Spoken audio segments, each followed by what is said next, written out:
네, 의암호의 하류도 급류일 텐데요. 구조작업에 성과가 있기를 기대하겠습니다. 다음 소식입니다.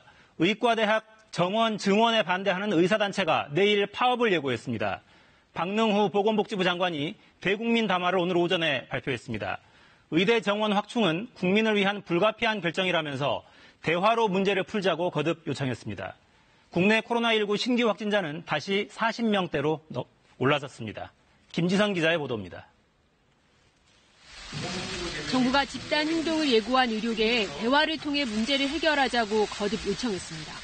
박능후 보건복지부 장관은 오늘 대국민 담화를 통해 의대 정원 확충이 국민과 국가를 위해 불가피한 결정이라는 점을 이해해달라고 밝혔습니다. 가장 큰 목적은 필요한 곳에 필요한 의사를 확보한다는 것입니다. 우선적으로는 지방의 의사를 확충하여 시골에 사시는 분들도 제대로 치료받을 수 있도록 하고자 합니다.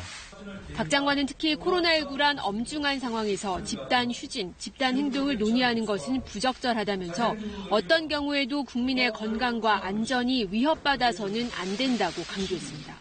그러면서 의대 정원에 대해 중요한 세부적인 논의사항이 많이 남아있는 만큼 협의를 통해 문제를 풀자고 제안했습니다. 확충된 의료인들을 어떻게 내실 있게 교육, 수련할 것인지, 또 어느 지역에 배치하고 어떤 진료 과목 의사를 양성할지 긴밀히 협의해 나가겠다고 했습니다.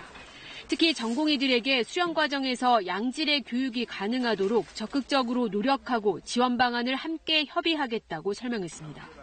최근 정부가 2022학년도부터 의대 입학 정원을 늘려 10년간 4,000명의 의사를 추가 양성하는 방안을 발표하자 의료계는 강력히 반발하면서 내일부터 파업을 예고했습니다.